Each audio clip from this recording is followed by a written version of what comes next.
Hey guys, welcome to Relatable. I've got an awesome conversation for you today with Hillary Morgan Ferrer. She is the founder of the organization Mama Bear Apologetics. She has written 2 books, Mama Bear Apologetics, and now she's got a new Mama Bear Apologetics book specifically in regards to talking about sexuality and gender with your kids. She's awesome. The organization is awesome. I know that a lot of you have read the books and you've gotten a lot of wisdom from it. So she's got a lot of advice for us today, a lot of encouragement for moms, want to be moms, for aunts, for grandparents, if you are a mentor in any way, a teacher, if you are discipling in any way the next generation, this conversation is for you. So without further ado, here is Hillary.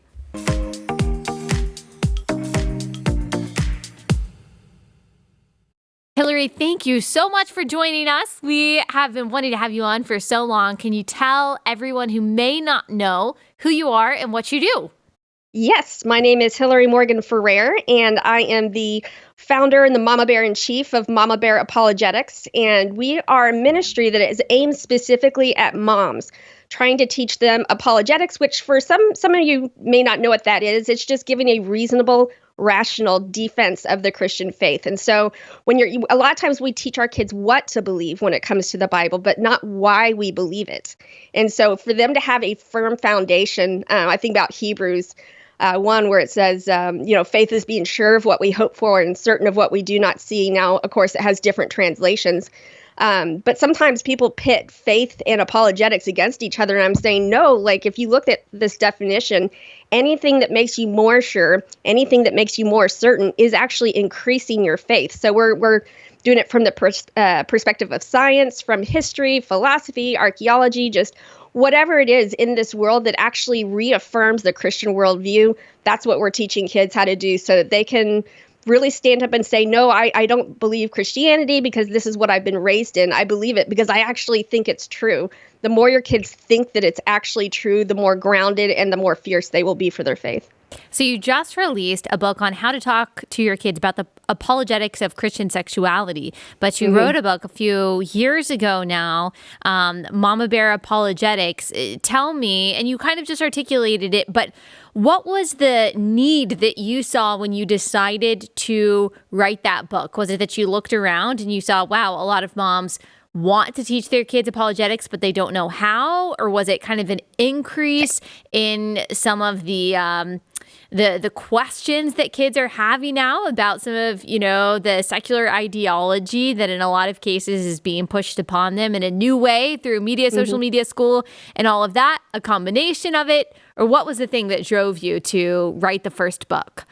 Yeah, so we actually had a publisher come to us after we'd been doing the ministry for about a year and say, we want a Mama Bear Apologetics book. So I started looking at what was currently out there. And a lot of what was currently out there really went through, here's a question, here's an answer, here's a question, here's an answer. And as I was looking at it, I'm thinking all these questions are coming from somewhere. One of the things that we really like to do is we like to burrow deep down underneath the question to say, what is the worldview that is fueling this question? So the idea of, can science disprove God? That's like a big question that sometimes kids have. Well, that assumes that someone has a naturalistic perspective, meaning that the natural world is all we have. Or from the scientism perspective of the only way for true knowledge is through science. That's a whole worldview right there. And if they have already bought into this worldview, well, then, yeah, can science disprove God? But when you start looking at that worldview, we don't treat it as true for lots of different things in our world, but we also address things like postmodernism in there. The question, it's like we can't even begin to tell our kids that Christianity is true unless they believe there's such a thing as truth. And so we've had that completely eroded away from us. And furthermore, now we've had emotionalism is what we call it, come in and say, okay, well, maybe you can know truth, but it's all based on your emotions. And the more you feel it, the more true it is. So it's really getting to the crux. I compare it when you're just kind of answering the questions. I think those are really, really important because kids need those quick answers. But I call it like that game at the arcade, the whack-a-mole, where one comes up and you whack it, and another one comes up and you whack it, and it's like it's just this never-ending process. But if we can start them out on a worldview that actually explains reality and kind of bypasses a lot of the questions, it's like the questions won't even make sense if you've already taught them the correct worldview. Yes, that's absolutely true. And I love that comparison of whack-a-mole, because really that's not how we want our kids to approach all of these issues. Because when I think of whack-a-mole, I think of kind of being directionless and distracted and just reacting to the different problems that are popping up. But like you said, if you lay that foundation, then the questions kind of start to be answered themselves when you think about, okay, I don't know this, or I've never heard this before, but here's what I do know. Yeah. And I realized, and this is not something that I learned growing up. I didn't learn catechisms growing up. I was raised in a Christian home, and I went to a Christian school and went to church and all of that. And I'm so thankful. I do think that laid a foundation for me. Mm-hmm. But I think some of the very foundational apologetics questions about who I am, what God made me to be, what it means to be made in God's image, what that purpose is that's attached to that, what belonging is that's attached to that. I don't think I really asked those questions or knew the answers to those questions. And I do think moms are waking up now realizing, these are basic questions that I really have to be able to answer for my kids. Yeah. In fact, we talk about how a lot of times Christian parents are intending to teach a Christian worldview, but what they're doing is they're teaching from a Christian worldview, but they are not teaching a Christian worldview. Ooh. And I know that sounds like I'm splitting hairs. Yeah. But think about it is like the teaching from a Christian worldview is teaching from the assumptions that they already have, maybe their knowledge that they already have about what the Christian worldview says. And it's like they're kind of expecting their kids to just pick up on what that whole story is, because the Christian worldview really makes sense of reality from beginning to end. And it's got something called teleology that's in it. It's something that we use in biology a lot. It's this idea that things are created for a purpose and the end goal was in mind before it was created. Like someone didn't invent a printer and be like, whoa, it prints stuff. It's like They set out specifically to create a printer. They had an end goal in mind. When we look at the Christian worldview, we see from beginning to end that before the foundations of the earth, God had a plan for the salvation of mankind, and everything that we see is working towards that. All of our pieces of reality, including the effects of the fall. How do we see the effects of the fall? How do we see examples of what good design there still does exist? Because if we say that, this effect of the fall, that means God's a bad designer, well, we ignore the fact that we live in a fallen world.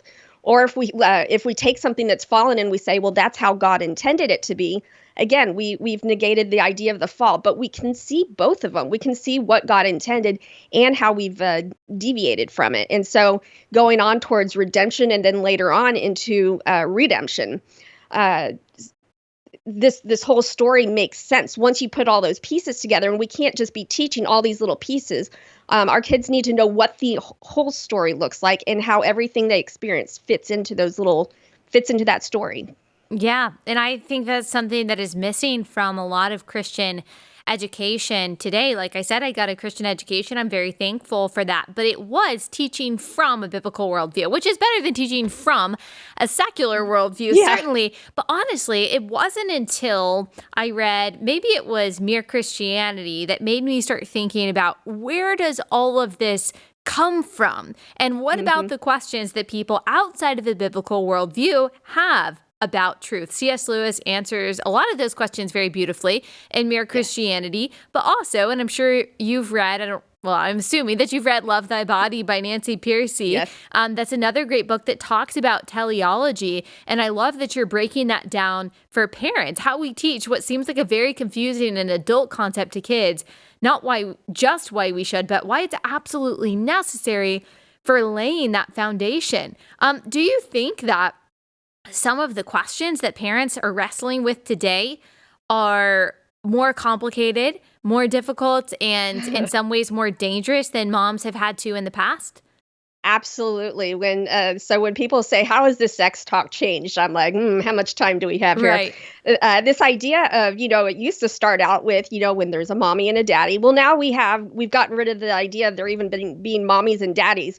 Okay, so maybe we'll start out when there's a man and when there's a woman. Wait, hold on, we can't even teach that anymore.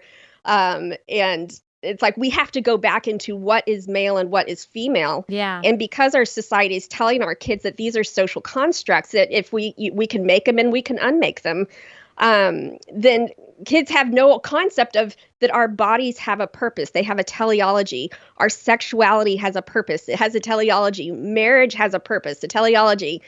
Family has a purpose. It has a teleology. And if we mess with any of these things, we're really messing with the image of God. There was a quote from John Piper in a book that my husband gave me while we were dating, because this is what nerds in love give each other on dates for birthdays and stuff. But it was called Sex and the Supremacy of Christ. And it's a kind of a compilation of essays that were done from a conference that he'd done. And one of his main points, he said he had two main points, and that is that our sexuality and our ability to see God correctly are intricately intertwined, and you cannot introduce a deviation in one without introducing a deviation in the other. And likewise, he said, on the same line of thought, if you already have a deviation in one, you will have a deviation in the other. And we'd love for it not to be that way, but from all our experience, that's what it looks like. And in fact, you even look back at all the rules about sexuality in the Old Testament, and what do you see time and time again? That when Israel started going the way of like the Asherah poles and the temple prostitution, like whenever they got away from the biblical view of sex, they didn't just get promiscuous, they got pagan, because their view of God literally changed by having that distortion in their sexuality. And that's something that we just don't teach anymore, because I think a lot of us don't even realize it. We have kind of absorbed what the culture says, that sex is about consent and pleasure, and that's it. That's our only two things that we can use about if something is moral or not, consent and pleasure. But we've completely distorted the image of God just by distorting our sexualities.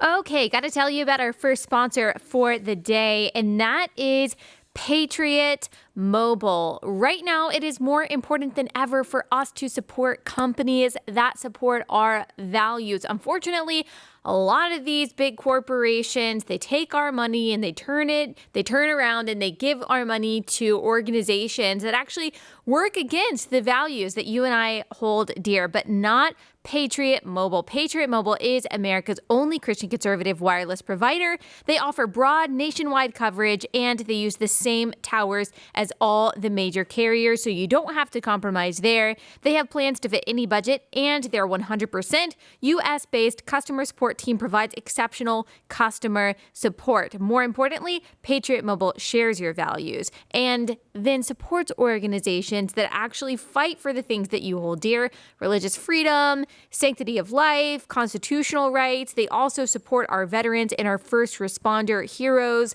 So go to patriotmobile.com/Allie, get free activation with the offer code Allie. They also have special discounts for veterans and first responders and multi-line accounts. So go to patriotmobile.com/Allie or call 972-PATRIOT, patriotmobile.com/Allie.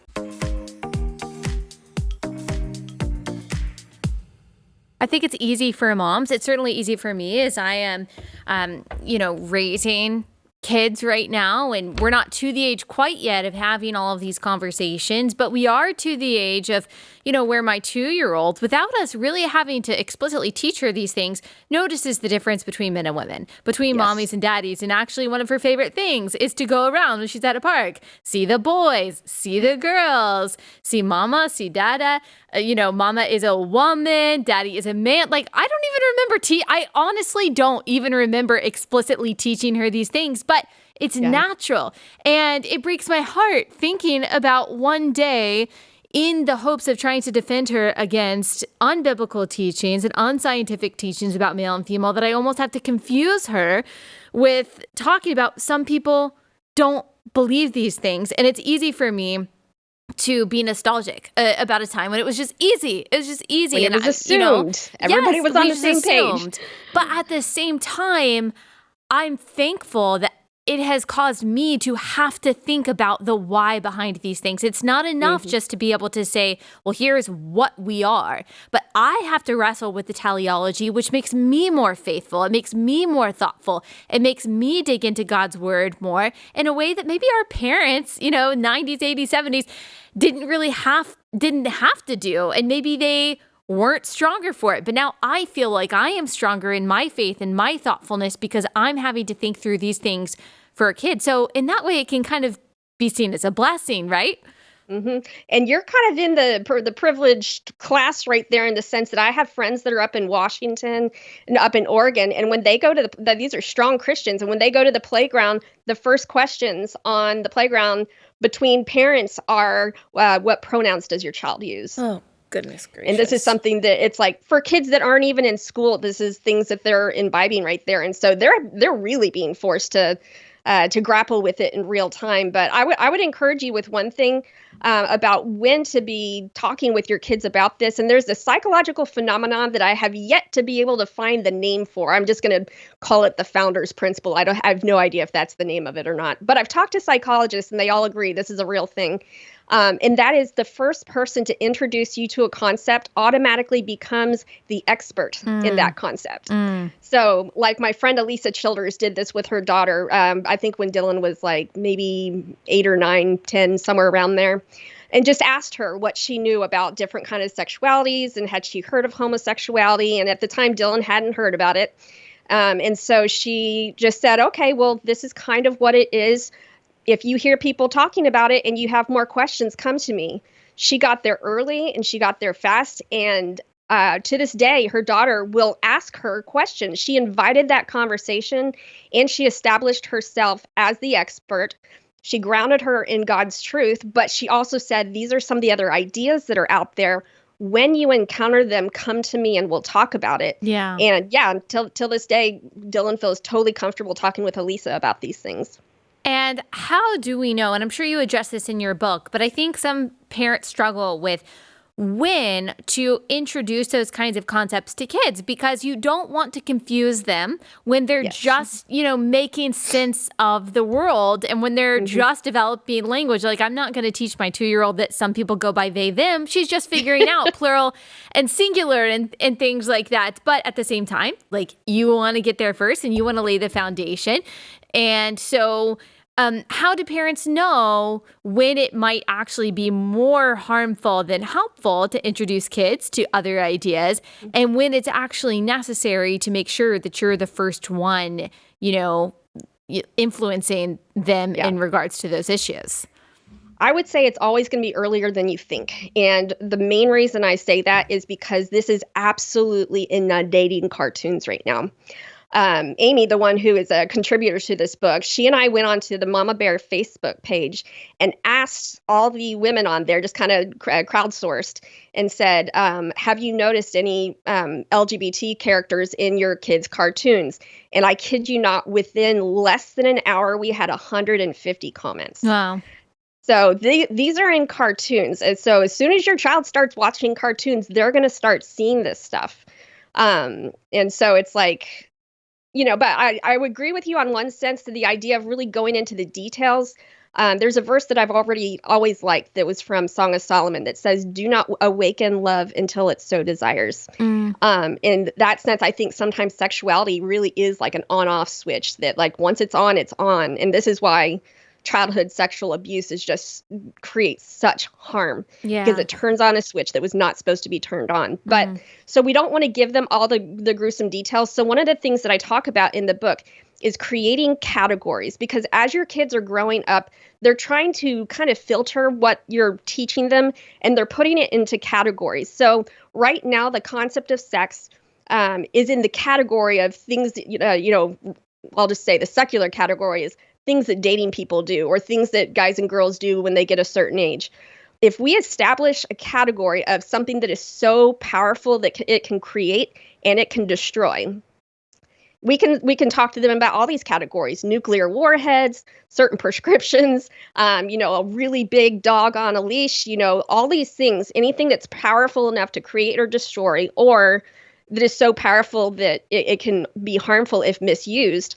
All of those need to be guarded and guided. So all those things that we talk about being protected, you really protect and guard nuclear warheads. The Mona Lisa is behind glass and way away from the tourists, because not only is it powerful, but it has value, which is one of the other categories that we want to say. Things that are so valuable that they require protection. Because once you start introducing these categories into our kids' heads, later on, then when you're having the sex talk, you can say, remember things that are so powerful that, if they're not used correctly, they can destroy. That's where sex fits in. Or about your body, how we talked about things that are so valuable that you have to guard it. That would be your body, because your body, what you do with your body matters. But we're establishing these categories, the correct categories, really early on, without having to go into all the, nitty-gritty details of what sex is. Yeah. I was thinking about this yesterday. There is obviously a desire by Christian moms to make sure that our kids know this stuff and are being discipled in this way. I also think that there is a fear, an understandable fear, of every parent that doesn't want their kid to stand out, that doesn't want their kid to be bullied. They certainly don't want their kid to be seen as hateful or to be the one who is different. And especially if you've got those friends whose kids are in public or even private school, in these more liberal schools, the kid who says, yeah, I'm not going to give my pronouns at the beginning of class, or sorry, I'm not going to call this boy a girl, or I'm going to stand up for biblical values in any way, but certainly in regards to so-called gender identity and sexuality, I think parents fear that their kid is going to be seen as hateful. That's the last thing that you want your kid to be seen as. You don't want your kids to struggle making friends, to be rejected by friends' parents or siblings or whatever. So what's your encouragement to parents who want their kids to be so firmly established in this? They want them to be loving. They want them to be truly compassionate, as the Bible defines these things. And they're afraid of their kids being excluded or maligned or even punished by the school if they do stand up for these biblical values. Yeah. And that's one of the things that I think preparation, we can't change what's going to happen. Like I mentioned in the book, that being called a goody-goody or a Bible thumper or, all these different things, that's, maybe what we had to deal with back when we were in high school, or a nerd or a prude, whatever. That's not what they're being called now. They are being shamed out of their Christian beliefs by being called hateful, hurtful, monster, abusive, all the things. Pro-suicide. I mean, the worst things that a person could possibly be, yes, you are called if you just say a man is a man. That's hard for us as adults, people who are firmly established in our beliefs and have our community and have our identity. But think about being an adolescent where it's already difficult dealing with peer pressure. I mean, that's just such a vulnerable place for kids to be. Yeah. And this is where I think, I used to use the word persecution. I had someone point out to me, like, let's not use that word. We don't want to downplay the actual persecution that's going on, over in third world countries with pastors that are being beheaded and all that stuff. But one of the things that I do think we need to be preparing our kids for is hostility prepreparation. Yeah. Being prepared to have a hostile response. So that's one thing. Now, sometimes kids, let me say on the persecution point, because I know people do push back on that, and I have pushed back on it myself. But I believe it's 1 Timothy. Sometimes I forget the references as they come to my head. I mean, we're told that all who desire to live a godly life in Christ Jesus will be persecuted. So yes. Christian in America, Christian in China, persecution might not be the same. But we're also told that all of the struggle that we go through in the name of Christ is building for us an eternal glory that will far outweigh them all. So that is slander or slaughter. So I just want to say, I know people push back against that word persecution. It is a spectrum. It looks different. Everyone who desires to live a life of godliness in Christ will be persecuted in some way. That's just my take on that. I didn't mean to interrupt you. Okay, no worries. I just used the word hostility preparation. Yes. Just because I feel like that's a little more accurate of what we have going on. So I think preparing our kids for that, because we really need to be preparing them to live in exile, because culture is not reinforcing our beliefs right now. And so we need to know what it looks like to live in exile. And it's going to be different than when we were growing up, and the Judeo-Christian worldview was kind of mixed in with a lot of things. Sure, you had kids partying and drinking and doing whatever, but you could avoid it for the most part. So I would say that, but also I think preparing kids to know that other viewpoints exist. Because one of the things that I've noticed is when you have a kid that's really super sheltered and all they know is what their parents have taught them and what all their church friends know, when they encounter a different worldview, their first immediate instinct, and I've seen this so many times, and I'm sure I've been this person, is, oh my gosh, who would believe that? That's so dumb. Because they've never heard it before. And so part of being compassionate is knowing to expect that there are other worldviews that are there. And okay, now that we know that, how do we engage it with compassion and with love without compromising truth? Because I think we're seeing a polarization taking place, that either people kind of are wielding the hammer of truth and they're kind of coming off like clanging gongs, or in their desire to be loving, they're just compromising truth. And so if there's any kind of balance that we need to be teaching our kids, it's how to do those at the same time, to be uncompromising about truth and uncompromising about loving the other person. And so we go into that a lot in the book of like, how do we do this on the playground and in the real world, where we have a lot of frankly crazy ideas out there.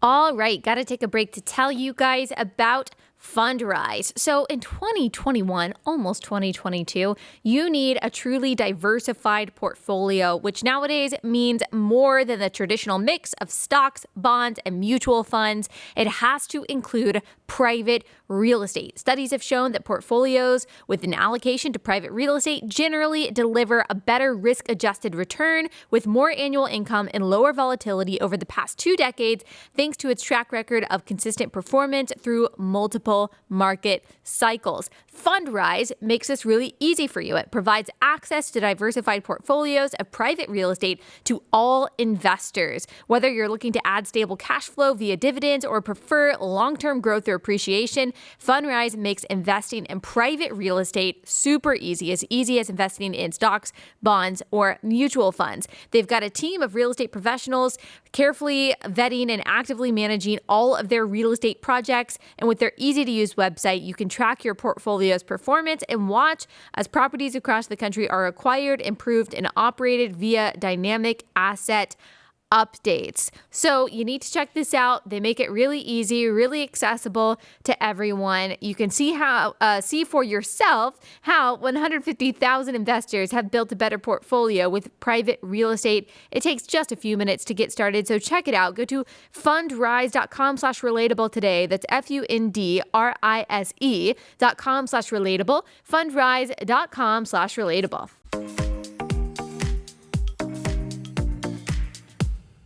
What about parents who maybe feel insecure in their own faith, and they think, who am I to disciple my kids? I don't even know what I'm talking about. But they look at the craziness that's going on in the world. They're like, well, I know I don't want my kids to learn that, but I don't even know where to begin when it comes to this stuff, even in my own faith. What's your advice for them? That's kind of what we created this ministry for. A lot of people assume that we do kids apologetics and kids this and kids that. And we don't. I always let people know our demographic is moms, and for a couple of different reasons. Number one, several years ago, right before I started Mama Bear Apologetics, I had a friend of mine who made it clear to me that there are these large swaths demographics of women who will not read something unless it's by a woman for a woman. And so I thought, oh my gosh, then who's getting them the apologetics? But the books are specifically for, and just all our resources are specifically for, have kind of a twofold purpose, is to first equip the moms so then they can turn around and equip their kids. So first, we want to make sure that the moms understand what we're talking about, breaking it down into a really practical language. I think sometimes when it comes to male teaching and female teaching, guys kind of get out their separate boxes and they're like, well, I'm in my apologetics box right now, or now I'm in my work box, and they can just close those boxes and put them aside. But women, what they say, we're like that plate of spaghetti. Everything mixes up. We need to see how something's practical. How's what I'm learning going to affect the conversation I have with my neighbor on the playground, or with my neighbor at church, or with my kids? It's like, we want to know, how is this information useful and practical, and how do I present it to someone else? In fact, one of my colleagues, Mary Jo Sharp, says that a lot of times when she's doing a apologetics conference, she finds that the men come because they're trying to answer their own questions, and a lot of times the women come because they have someone else who has a question that they're trying to help. So I'd say, when you feel insecure about not knowing stuff, I think that's when fear creeps in. And that's also when avoidance creeps in, because you feel like, well, I can't do it, so I'm just going to stay away from that. And I don't think that we have that luxury anymore, especially with the amount of repetition that is going on within just the broader sexual agenda. We just don't have that luxury. So Mama's equipping yourself first. That is the first thing. And then within the books, we take different ways of, here's some games you can do with your kids to now break this information down into kid language, so that you can have these conversations. And, like all good teachers know, you just need to be one step ahead of your student. Yeah, you don't have to know everything.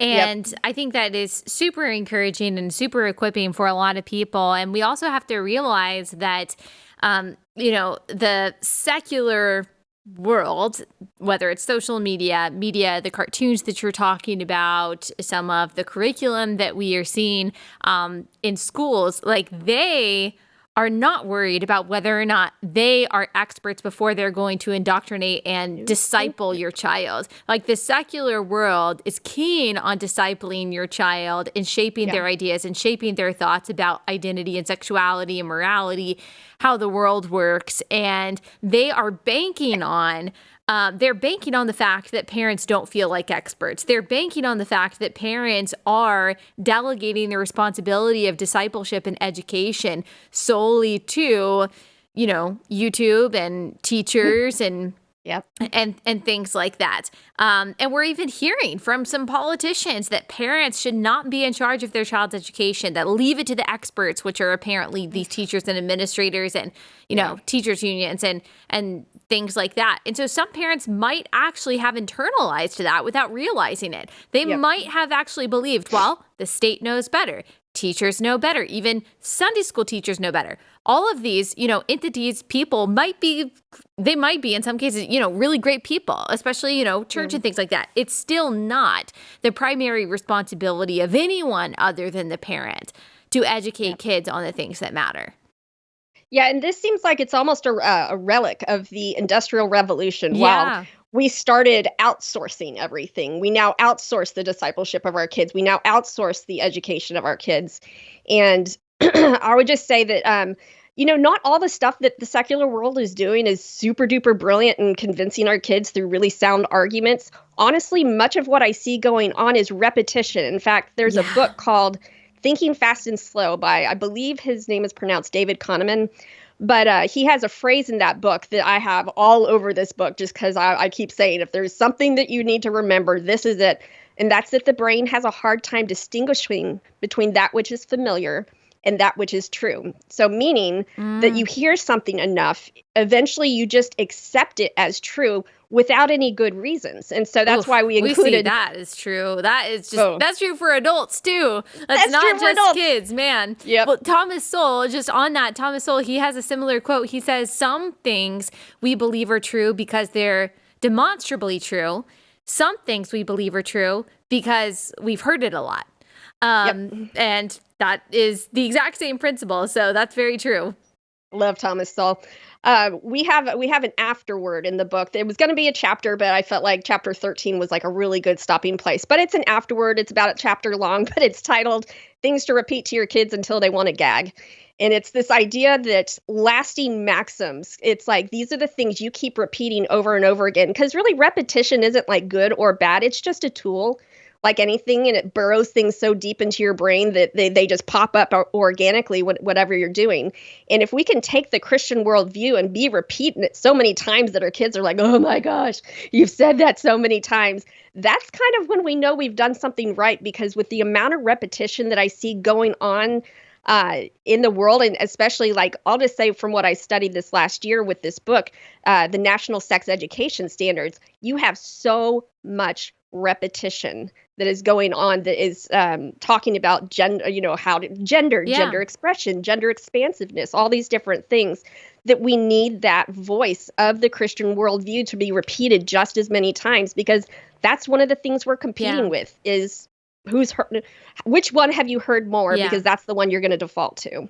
And the difference between the Christian repetition and the arguments that we're, making repetitive, and the secular dogma and the maxims that we're seeing from that side, it's not just that Christianity is true and that's not, Christianity is beneficial and that's not, but also because we are actually encouraging our kids to think through critically the maxims that we are bringing forward. It's not just dogma. It's not just, okay, repeat this. Whereas something like trans women or women, that's illogical. Like, that's completely illogical. But if you repeat it enough, same thing with my body, my choice, and you don't equip kids with the tools to think through those things, which they don't. Secular progressivism does not provide tools to critically think at all. They only provide the superficial maxim. But that goes to show whether or not you teach someone the argument behind maxims. If you repeat it enough, it does not matter whether or not they know why that's true or how you came to that conclusion. That's the difference between Christian apologetics and worldly dogma. Not only are we repeating the conclusions, we are constantly teaching how we came to that conclusion, right? Yes. And I think on these ones, we're actually repeating an assumption, because I think the assumptions we talk about in which chapter is it? Chapter 4, the difference between logical thinking and emotional reasoning. And a lot of times people are debating what they consider, a fact claim or a conclusion, but they're not looking at the assumption that actually comes before. So our very first maxim for the, things to repeat to your kids till they want to gag is, what I do with my body matters. So I think one of the proofs that you have a good maxim is that you can apply this in so many different situations, and it's true in all of them. Even your child who's too young to understand, piercings, tattoos, or, sex change operations. Why do I have to brush my teeth? Because what you do with your body matters. Why do I have to eat my green beans? Because what you do with your body matters. It's true in all these different ways. And when they hear that over and over again, and then they see things that are just blatantly disrespecting the body, that's gonna give them pause to think, no, I think what I do with my body does matter. And again, that's an assumption. But I think a lot of times when you have the correct assumptions, then all the fact claims that flow from that far outweigh the ones where it's an assumption that's really not based on reality.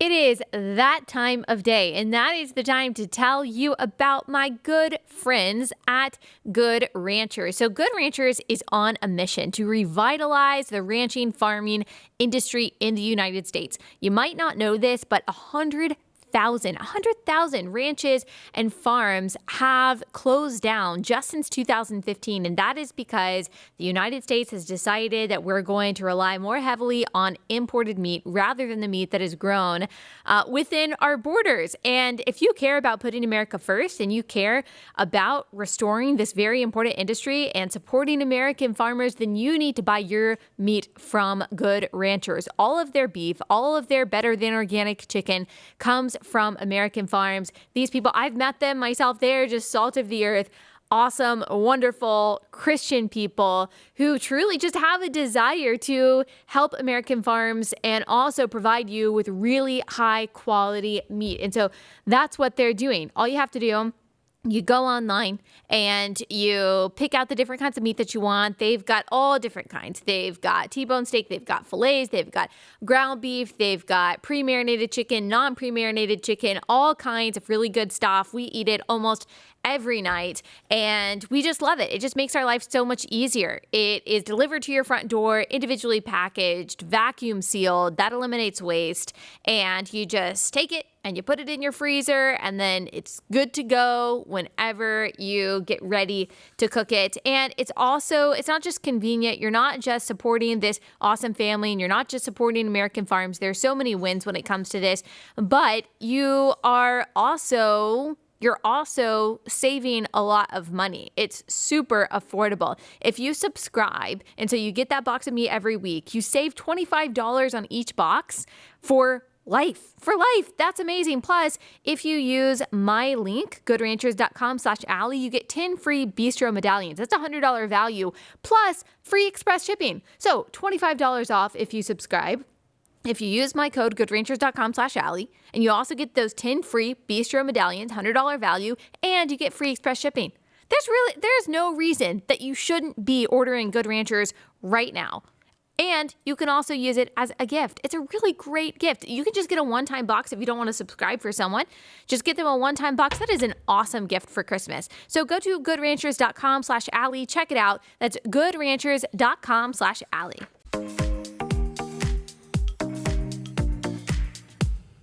What about moms who maybe they feel like they learned all of this too late? They've got a 16-year-old daughter or a son, and they feel like they've lost them to the world of TikTok, Instagram, their friends at school, and maybe they're just now waking up to this, and they're like, I don't have any influence or authority over my kids. I don't have time. Do they have time? Is there a possibility while they're still under their roof to start discipling their kids in this way? Absolutely. In fact, Amy points out a study, I can't remember exactly which one it is, where kids from like 12 to 19 were asked who has the highest influence in you in terms of different things. And, friends was really high up there, I think, for some of the olders, but right next to them, number 2 was parents. Parents are still very hugely influential. And I think sometimes we just assume that we're not, and so we take a back seat, not realizing that our kids really do want us to start talking about these things. One of the best things I would say for if you have a kid that's kind of already been lost is there's a phrase that I repeat in the book over and over again, and that's you can't refute that which you don't understand. Mm-hmm. And so maybe at that point, your goal is to understand how they came to the conclusion. There's a book by Greg Koukl called Tactics that goes through the why do you believe, or what was it? How did you come to that conclusion, and what does that word mean? Like if someone uses a word like justice, what do you mean by that? Right. Let's define this.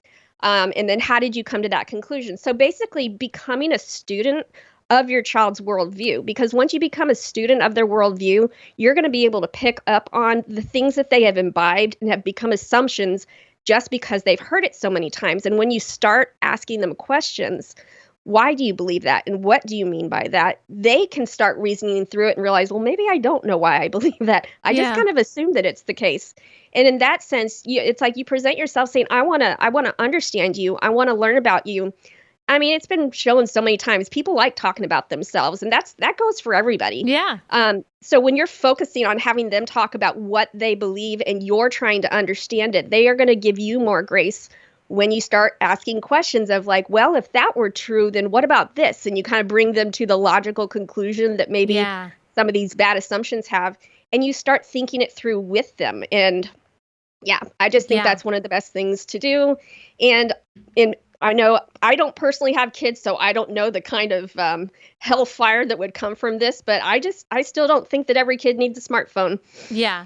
Oh, yeah. I think that's definitely true. Saying. I think that's definitely true. I think my crop of moms like that are my age, I was born in 92, so I'm like on the kind of younger half of millennials. I think that we have a very unique vantage point, whereas like the older millennials, Xennials who were born in the 1980s, they didn't get their cell phones and their smartphones until they were adults. But, I got my iPhone when I was like 15 or 16. And even though we didn't, thank the Lord, we didn't have Snapchat or TikTok or anything like that, I'm so thankful. But I have, grown up with this technology. I see the damage that it does. But I'm also old enough to remember what it was like before these apps, how I would spend my nights reading rather than being on TikTok or Snapchat or things like that. And so I think we are very uniquely able to see the harms and the benefits of social media, and that we're not naive to what happens when you just give your kid an iPad and give them free range on YouTube. Whereas maybe some older parents, not older, but older than me, they might be a little bit naive to that.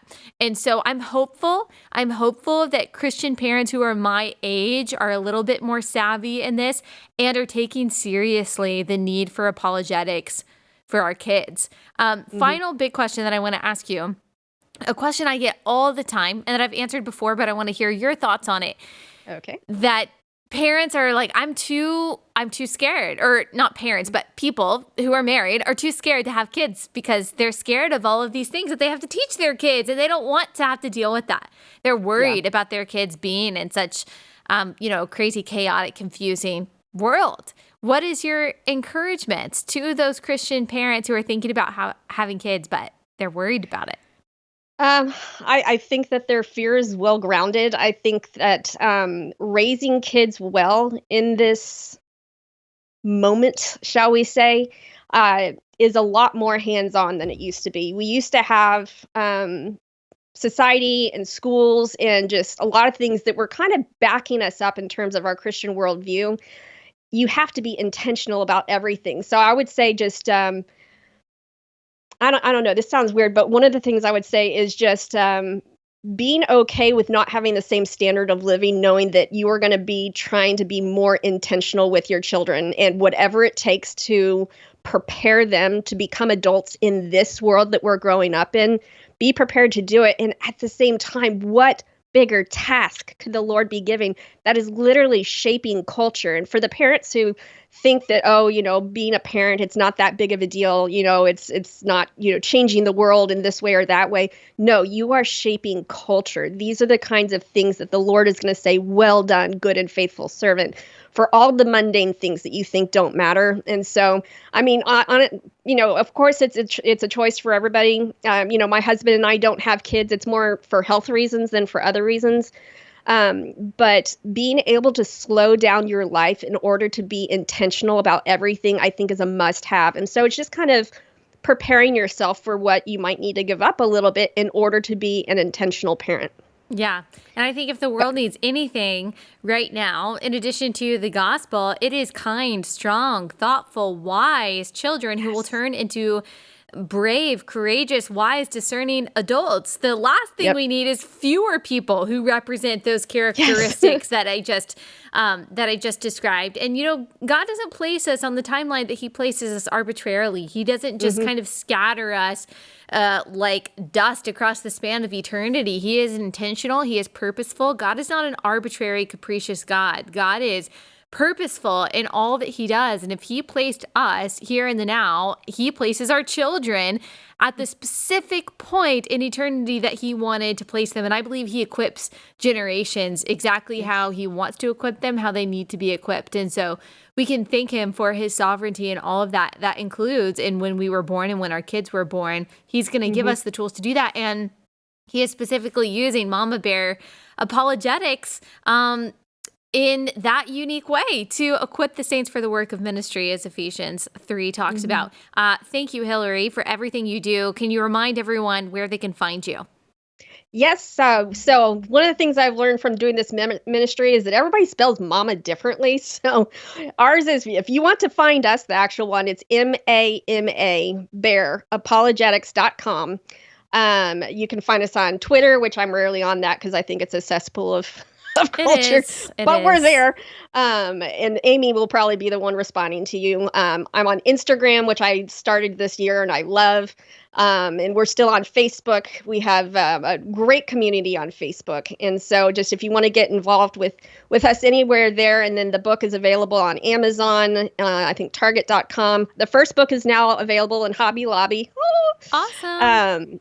So, you can just kind of find us anywhere. And if you want to contact us about anything, we have a contact page on our website. And and we've got podcasts and we got blogs. The podcasts have been a little slow right now because I'm recovering from major surgery, but the book. But we don't. If you're backlogged, if you haven't listened to them, you've got several that you can go listen to there. So we're trying to provide as many resources as possible. Yeah, well, we will include those links in the description of this episode. Thank you, Hillary, for taking the time to come on. I really appreciate it.